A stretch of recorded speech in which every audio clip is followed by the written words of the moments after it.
ఇక్కడ ప్రత్యేక సాక్షులు అయితే చెప్తున్నారు. అమ్మ, ఈ సమయంలో మాట్లాడడం కరెక్ట్ కాదు, కానీ మీ భర్తకు జరిగిన అన్యాయం సమాజానికి తెలవాలి, ఈ హత్యలు ఇలాంటి ఆగాలని ఏం చెప్తారు? నేనేం చెప్పనమ్మా, వాకింగ్ కానీ వెళ్ళిపోతున్నాయి, నేను వంట చేస్తున్నా ఇంట్లో. పరిగెత్తుకుంటూ పక్కన వాళ్ళు ఎదురుగోళ్ళు అందరూ పరిగెత్తుకుంటూ వచ్చి కార్కి అని అడుగుతుంటే బండి మీద వెళ్ళాడేమో. నేను అసలు బండి మీద వెళ్ళింది కూడా చూడలేదు, కార్లో వెళ్ళేమో రోజు. వాడెవరో ఎలక్ట్రీషియన్, నాకు పరిచయం ఉన్నాయని ఒక వారం రోజుల నుంచి థ్రెటనింగ్ కాల్స్ ఇస్తున్నాడు. తర్వాత మరి ఊరికే భయపిస్తున్నాడు అని చెప్పి పోలీస్ కంప్లైంట్ ఇచ్చాడంటే ఈయన కాపు కాసుకొని ఉన్నాడు 10 రోజులు. నాకు థ్రెటన్ ఉంది ఈయనతోటి అని చెప్పాడంటే అంతే. ఇచ్చాము పోలీస్ స్టేషన్లో. మా డాడీ కంప్లైంట్ ఇచ్చే ముందు మాతో చెప్పింది ఏమేమైంది ఏంటి అని. మా డాడీ అడ్వకేట్, నేను వాళ్ళ హస్బెండ్ని చంపేసి వస్తే నువ్వు నాకు వేలిపిస్తావా అని అన్నాడు. అయితే మా డాడీ నేను బ్రోకర్నా, నేను అడ్వకేట్ని అని అన్నాడు. దాని తర్వాత అప్పటి నుంచి ఇంకా పిల్లలు గల్లోడివి మంచిగా ఉండు అని చెప్పింది మా డాడీ. నేను తర్వాత ఊరికే వాళ్ళ స్టోరీ అది ఇది చెప్తుంటే నేను చేయలేనయ్యా నీ కేసు అని అన్నాడు. దాని తర్వాత ఇంకా ఎప్పటి నుంచో తెలియదు, కానీ మేము కూడా 2-3 సార్లు మా ఇంటి నుంచి అని ఇట్లా చూసుకుంటూ వెళ్ళడం చూసినా. నేను కూడా ఒక 2 times మా అక్క కూడా చూసింది. ఆయన ఇక్కడే బొందలగడ్డలో ఉంటాడు, ఎలక్ట్రీషియన్. సో ఆయన ఏమున్నా చేసేవాడు, అపార్ట్మెంట్స్లో కూడా చేస్తుండే. ఆయన అసలు మా డాడీకి ఏ సంబంధం లేనిదే నువ్వు వాళ్ళని దాపెట్టినవేమో, వాళ్ళని చేసినావు, ఇంకా బెయిలిపియమని అంటే చెయ్యను ఇవన్నీ, నేను బ్రోకర్ని కాదు అడ్వకేట్ని అన్నాడు కదా. మరి ఏం సార్ట్ ఆఫ్ ఫీలింగ్ పెట్టుకున్నాడో ఏం చేసినాడో తెలియదు. మొత్తము ఇంకా మా డాడీ ఆఫీస్లో ఇప్పుడు ఉంటారు కదా, ఇప్పుడు 10 తర్వాత ఎంప్లాయీస్ వెళ్ళిపోతారు. ఒక అమ్మాయి ఉంటారు, తను ఉండి ఇట్లా వెళ్ళిపోదామన్న టైంకు అప్పుడు ఏదో వర్క్ వైండప్ చేస్తున్నప్పుడు వర్కర్స్ ఉన్నప్పుడు ఒకసారి డోర్ తీస్తే ఆయన ఉండేనంట.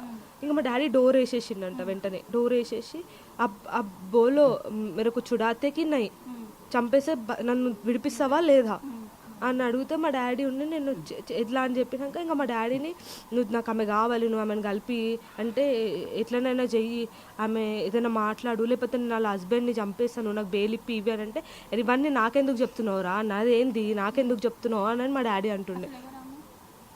ఆమె అపార్ట్మెంట్స్లో వాచ్మెన్, వాళ్ళ వైఫ్ కళ్యాణి ఆమె పేరు. మా డాడీ ఏం చేసిందంటే ఆయన ఒక రోజు ఆఫీస్లో అట్లా చేసినాక మాకు కంప్లైంట్ ఇద్దామన్న రోజు వచ్చి ఇది సిచ్యువేషన్ బేటా ఇట్లా అవుతుంది ఇది అని నాకు మా మమ్మీకి మా అక్కని కూర్చోబెట్టి చెప్పింది, నేను కంప్లైంట్ ఇస్తా, ఎందుకంటే మనకు థ్రెటన్ ఉంది. ఎందుకంటే ఇప్పుడు నో అని చెప్పినాక వాడి ఇన్ఫర్మేషన్ అంతా మా డాడీకి చెప్పిండు కదా.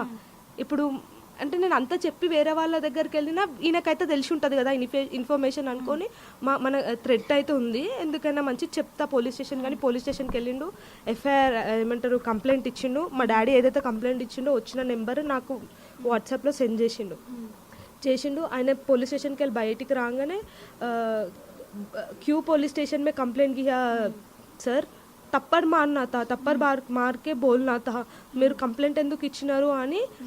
ఇంకా దానికన్నా ముందు నుంచి ఏంటంటే నువ్వే దాపెట్టినావు, నువ్వు చేస్తలేవంటే వాళ్ళు నీకు తెలుసు, మనం వాళ్ళ హస్బెండ్కి సపోర్ట్ చేస్తున్నావు, నువ్వు నాకు సపోర్ట్ చేస్తున్నావు అంటే నువ్వు వాళ్ళ తరపున లాయర్వేమో అని అట్లా గ్రడ్జ్ పెట్టేసుకొని అంతే వేసేసుకొని ఏదైతే ఆయన వాళ్ళ హస్బెండ్కి చేద్దాం అనుకొని అన్నాడో, ఏవైతే ఇట్లా చేద్దాం అనుకున్నాడో ఏదో అదంతా మా డాడీకి చేసిండు ఆయన.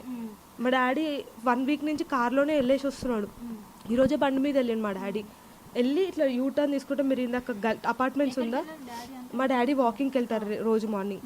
దానికన్నా ప్రీవియస్ ఇక్కడ ఒక అంకుల్ ఉంటాడు ముసలాయనే, ఆ తాతని ఎప్పుడు వస్తాడు ఎప్పుడు వెళ్తాడు ఏంది అని అనుకున్నాడు. ఆయనకి ఏంటంటే మేము జాగ్రత్తగా ఉన్నాము. ఇంకా అంటే ఆయన ఏం అంటే థ్రెటన్ అంటే ఏం చేస్తాడు, మేము కంప్లైంట్ ఇచ్చినాము, కొన్ని రోజులు 4-5 days కనిపించలేదు, అంటే అంత ప్రాపర్గా లేడు, ఏమైతలేదు. సరే పోలీస్ స్టేషన్లో అయితే చెప్పినాం కదా, తప్పని మార్కే బోల్నాథ అంటే చేంజ్ అవుతాడు అనుకున్నారో ఏమో మరి తెలియదు. మళ్ళీ మేము అక్కడికి వెళ్ళి ఇట్లా మా డాడీ ఇంకా ఇట్లా వాకింగ్కి వెళ్ళి రిటర్న్ వస్తున్న టైంలోనే పొడి చేస్తుంటేనే ఒక అంకుల్ ఉన్నాడంట. ఆ అంకుల్ని ఏ రాజు ఇటు రా అని పిలిచిండంట. పిలిచే లోపల ఆయన పొడి చేసిండు. ఎక్కడైతే పొడిస్తే చనిపోతారో, రక్తం ఎక్కువ వెళ్ళిపోతుందో అక్కడే పొడి చేసి వెళ్ళిపోయాడు. ఒక ఆయన కీస్ అని అడగంగానే, నేను అప్పుడు కాలేజ్కి రెడీగా వెళ్తున్నా, కీస్ అని అడగంగానే నేను బయట కురుక్కుంటూ వెళ్ళిపోయినా. వెళ్ళి చూసే వరకు ఇట్లా రోడ్ మీకు వెళ్ళగానే కనిపించేస్తుంది. మా డాడీ పడిపోయి ఉన్నారు, మాట్లాడుతున్నాను. నేను దగ్గరికి వెళ్ళే వరకు దస్తగిరి నన్ను పొడి చేసి వెళ్ళిపోయాను బేటా అని చెప్పిండు. మా డాడీ నాకు చెప్పిండు. నేను కార్లో ఎక్కించుకొని కార్ తీసుకొని వచ్చేసిన. మళ్ళీ రిటర్న్ కేసు నా దగ్గర ఉన్నాయి కదా, ఇక్కడ వచ్చేసి కార్ తీసుకొని ముందుకెళ్తుంటే ఎక్కిస్తుంటే కూడా దస్తగిరియా నన్ను పొడిచిండు బేటా, దస్తగిరియా పొడిచి చంపేసిండు. అమ్మ సుజాత అక్క ఉండే ఇక్కడ నైబర్స్, అంటే మా రెంట్కి ఉంటారు. అమ్మ సుజాత దస్తగిరి పొడిచేసిండు, అమ్మ దస్తగిరియా మమ్మల్ని పొడిచేసిండు అని చెప్పిండు. నన్ను పొడిచిండు ఇట్లా అని చెప్తున్నాడు. వాడు వచ్చిండు బేటా, వాడు వచ్చి పొడిచిండు నన్ను అని అన్నాడు. కరెక్ట్ గల్లీ దగ్గర పొడిచేసిండు మా డాడీ. అంటే ఎన్ని రోజుల నుంచి దస్తగిరితో పరిచయం? అంటే ఆయన మాకు ఎలక్ట్రిషియన్ వర్క్ ఏమైనా ఉందంటే చేస్తారు వచ్చి అంతే. పరిచయం అంటే మాకేమి రిలేటివ్ కాదు, మాకేమీ కాదు. ఇప్పుడు మనకి ఎట్లా నోన్ వర్కర్స్ని పిలుచుకుంటామో అట్లనే నోన్ ఎలక్ట్రీషియన్ అని మేము పిలుస్తుండే అంతే. వాడు గ్రడ్జ్ పెట్టుకున్నాడమ్మా, ఏదో వాళ్ళకి చేయాల్సింది అడ్డుపడతారని వీళ్ళకి చేశాడు. మేము ఇంకేం చెప్పలేము, దయచేసి ఇంకెక్కువ ప్రశ్నలు ఇప్పుడు మాకు కూడా థ్రెట్టే ఉంది. ఆయన ఎవరిని ఏం చేస్తాడో తెలియదు. మా డాడీని అట్లా చేసిండు, మాకు కూడా థ్రెట్టే. పోలీస్ కంప్లైంట్ ఇచ్చిండు మా డాడీ. పోలీస్ స్టేషన్ లో ఉందనుకుంటారు. ఏ సాయం కావాలన్నా ఏం వెళ్ళిపోయినా మా డాడీ ఇతననే కాదండి, ఎంతో మందికి ఈయన అన్యాయం చేసిండు నాకు అని ఒక్క పర్సన్ మా డాడీ గురించి చెప్పారు. బయట మాట్లాడుతున్నప్పుడు అందరూ మంచిగా చెప్తున్నారు. మా డాడీ చాలా మంచోడు, ఎంత మంచోడు అంటే